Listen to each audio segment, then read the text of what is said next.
Buenos días, queridos hermanos. Les saludo con mucho afecto y cariño de aquí desde su rincón del diácono en Monterrey, Nuevo León, México. Soy el diácono Antonio Cervantes. Ya me conocen, pero a lo mejor hay algunas personas que por primera vez están viendo estos videos. Ojalá que les guste, ojalá que se suscriban al canal y podamos seguir creciendo esta comunidad que amamos y que cada día queremos conocer y amar más a Dios. Y hoy celebramos una fiesta que es la presentación del Señor. En este viernes 2 de febrero celebramos la fiesta de la presentación del Señor, que tiene algunas connotaciones. Por ejemplo, normalmente se hace una procesión y una bendición de las velas, es día de la Candelaria, de las candelas. Se hace la procesión y la bendición de las velas. También la gente acostumbra a levantar el niño, ya levantarlo, vestirlo y llevarlo al templo a bendecir antes de guardarlo para la siguiente Navidad y quitan ya todos los adornos, etcétera. Pero esa es una devoción. Hoy nosotros nos toca aquí meditar las lecturas. La primera lectura es de la carta a los Hebreos, capítulo 2, versículos del 14 al 18. Empieza diciendo algo que es muy lógico y muy cierto. Todos los hijos de una familia tienen la misma sangre. Es obvio, por eso hay las famosas pruebas de ADN para saber si es verdaderamente hijo o no de una persona. Todos los de una familia tienen la misma sangre, eso es lógico. Y luego dice, Jesús quiso ser de nuestra misma sangre. No significa que todos, que si nos hacen una prueba de ADN con la que era de Jesús vamos a tener el mismo, obviamente no. Pero lo que quiere decir es que Jesús quiso tener un cuerpo. El primer requisito para que una persona muera es estar vivo, obviamente, pero vivo en un cuerpo mortal, porque los ángeles, dice, por eso aquí dice también que Jesús no vino a liberar a los ángeles. Los ángeles son seres incorpóreos, no tienen cuerpo mortal. Nosotros sí, y Jesús, para poder, como dice aquí, liberarnos de la esclavitud del pecado y para poder liberarnos del temor de la muerte, él tenía que ocupar un cuerpo. Por eso dice, se hizo semejante a nosotros. Para ocupar un cuerpo mortal, se encarnó en María Santísima. Hoy lo llevan a presentar al templo, como todos los niños, y con ese cuerpo mortal fue con el que subió a la cruz para dar la vida por nosotros. Por eso dice aquí también que se hizo semejante a nosotros y fue probado en todo. Esto es algo muy interesante. Dice, él mismo fue probado por medio del sufrimiento, puede ahora ayudar a los que están sometidos a la prueba. O sea, para que tú cuando estés pasando un dolor, un sufrimiento fuerte, miras a Jesús en la cruz y dices, él quiso sufrir como yo. Él, como dice San Pablo en una de sus cartas, no tenemos un sumo sacerdote indiferente al sufrimiento porque él mismo pasó por el dolor y el sufrimiento. Él te comprende más que nadie y por eso él te acompaña en el dolor y en el sufrimiento para que lo puedas vencer como él lo venció. En el Evangelio, obviamente, al ser fiesta de la presentación del Señor, el Evangelio de hoy corresponde a Lucas capítulo 2, versículos del 22 al 24, porque es el momento en el que lo presentan. Y obviamente en el tiempo de Adviento y de Navidad meditamos mucho este Evangelio. Eh, Hablamos de cómo una de las cosas que enseña la Sagrada Familia es el cumplimiento de la ley. Como mucha gente lo decimos siempre en estas fechas, cuando meditamos el Evangelio, mucha gente hoy dice, no, yo no voy al templo porque no tengo que ir, Dios está en todas partes.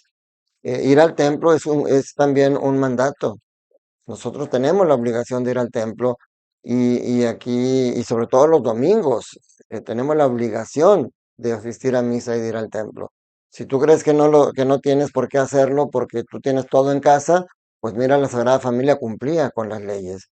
Y aquí habla de dos leyes que cumplieron. Primero la purificación. Dice, transcurrido el tiempo de purificación de María, según la ley de Moisés. O sea, 4 veces menciona la ley porque el cumplimiento de la ley no exime ni siquiera a la Sagrada Familia. María, después de haber tenido su sangre, de haber tenido el bebé, como toda mujer que sale de un parto, tiene que pasar un tiempo de purificación. Y cuando termina ese tiempo, según la ley de Moisés, ella y José llevaron al niño a Jerusalén para presentarlo al Señor, de acuerdo con lo escrito en la ley de Moisés. Dice, todo primogénito varón será consagrado al Señor. Y también para ofrecer, como dice la ley, un par de tórtolas o pichones. Obviamente todo esto es por el cumplimiento, así como cuando decimos que Jesús va a bautizarse sin haber necesidad, Jesús no tendría tampoco por qué cumplir con el rito de la presentación y de consagrarse al Señor, porque recordemos que esto viene como resultado de la última plaga para salir de Egipto. Dios elimina a todos los primogénitos de Egipto y al pueblo a los primogénitos del pueblo de Dios los salva con la marca de la sangre en los dinteles de las puertas. Entonces, por eso los primogénitos de Israel son salvados y en agradecimiento viene esta ley de presentarlos allá. Y Jesús, pues bueno, al contrario, Él viene a salvarlos, Él no tenía la necesidad. María y José cumplen la ley. Ellos dos nos dan ese testimonio. Y luego viene Simeón, otro personaje de este pasaje que también nos da un testimonio. ¿Cómo define el Lucas a Simeón? Era un hombre justo y temeroso de Dios. Y no, cabe preguntarnos si nosotros somos hombres justos. Acuérdense que justos no solamente significa aplicar la justicia. En términos bíblicos, justo significa santidad, el que se ajusta a lo que Dios quiere de él. Y dice, estaba el Espíritu Santo, moraba en él. En ti y en mí mora el Espíritu Santo por nuestro bautismo. Pero sin embargo, ¿cuál es la diferencia entre nosotros y Simeón? Simeón se dejaba guiar por el Espíritu Santo. Y si nosotros nos dejáramos guiar por el Espíritu Santo, la humanidad no estuviera como está ahorita. Ese es el problema. No solamente es que more el Espíritu Santo en nosotros, eso también lo llevó a una profecía. El Espíritu le había prometido que no moriría sin ver al Salvador, por eso cuando entra Jesús José con el niño José y María y Jesús al templo, él se hace presente y dice, ahora Señor, puedes dejar morir a tu siervo en paz, porque mis ojos han visto al Salvador. Y ahí hace una profecía, hace dos profecías.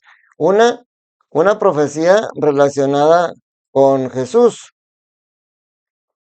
una profecía relacionada con Jesús. Primero lo describe, dice, mis ojos han visto a tu Salvador que has preparado para el bien de todos los pueblos. Dice, luz que alumbra las naciones y gloria de tu pueblo Israel. Pero luego dice una profecía, esa es una buena profecía, pero luego dice una profecía no muy agradable. Dice, este niño ha sido puesto para ruina y resurgimiento de muchos en Israel, como signo que provocará contradicción. O sea, por eso Jesús lo vemos después como ocasiona. Por eso él dice, yo no he venido a traer paz, he venido a traer la guerra, porque obviamente muchos se sentían señalados por todo lo que Jesús decía. Y luego dice, le hace una profecía también a María, a ti una espada te atravesará el alma. Qué tremendo, ay, y eso María lo meditaba en su corazón y cada que venía un dolor y un sufrimiento seguramente se acordaba. Cuando veía a Jesús en la cruz, cuando lo vio cómo lo martirizaban, cómo quedó su cuerpo destrozado, seguramente se acordó de estas palabras de Simeón. También había otro personaje, Ana, que dice que es una profetisa y que no se apartaba del templo, dice, sirviendo a Dios con oraciones y ayuno.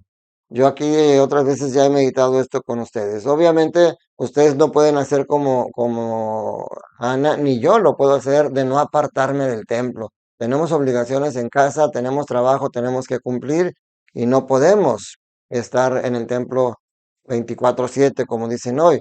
Pero aquí recuerden que lo importante es, y por ahí lo vamos a meditar en otro de estos días, que cuando vamos al templo somos muy piadosos y nos arrodillamos y hacemos todos los ritos que hay que hacer, pero salimos del templo y llegamos a nuestra vida normal y volvemos a hacer todos los vicios que tenemos.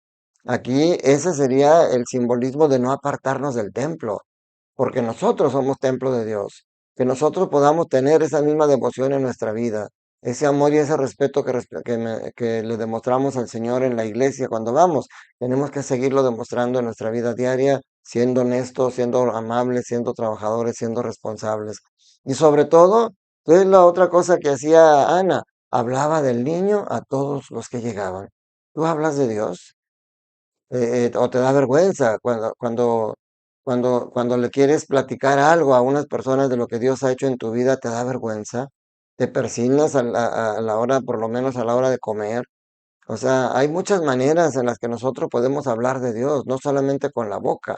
Nuestro comportamiento tiene que hablar de Dios. Cuando una persona es amable, cuando una persona es comprensiva, cuando una persona no es injusta con su cuerpo, con sus acciones, está hablando de Dios y a eso estamos llamados también nosotros. Y dice al final, Jesús crecía y se fortalecía. Dice, el niño iba creciendo y fortaleciéndose y se llenaba de sabiduría y la gracia de Dios estaba con él. Aquí no vamos a entrar mucho en polémica porque hay gente que dice, Dios, Jesús era Dios desde que nació.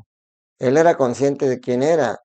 Pero realmente otros dicen que no es así. Jesús nació como un niño y cuando empezó a aprender a caminar, porque tuvo que aprender a caminar, María y José le tuvieron que enseñar a hablar, a rezar, y conforme iba creciendo, iba dándole más claridad de quién era él.